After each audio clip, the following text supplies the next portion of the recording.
الله أكبر الله أكبر أشهد أن لا إله إلا الله. assalaamu aleykum wa rahmatullahi taala wa barakaatuhu. mbokk yi ñoo ngi leen di indil gërëm ak sant ak ñaanu sang bi Cheikh Sidi Ahmed Sy. seen yóbbante egsi na.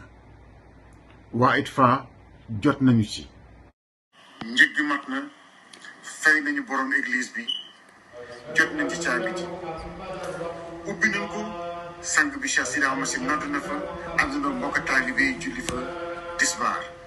église boobu tey nekk na jumaa suñu borom subhaanahu wa taala, nekk zawiya Maam Cheikh El Hadji Malick Sy radiyallahu taala anhu.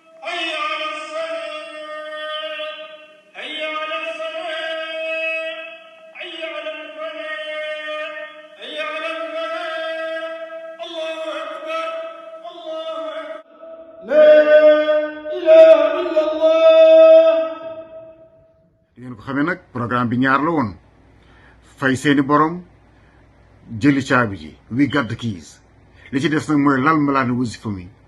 kon boog il faut ñu yeesal ko, yaatal ko, soppi bërëb bi.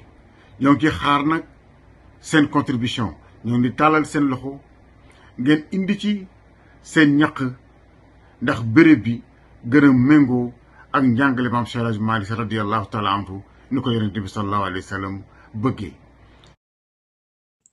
yow mi nga xam ne yaa ngi bëgg a dawal sa azaka yéene ci bërëb bi nga xam ne ITFA Islamic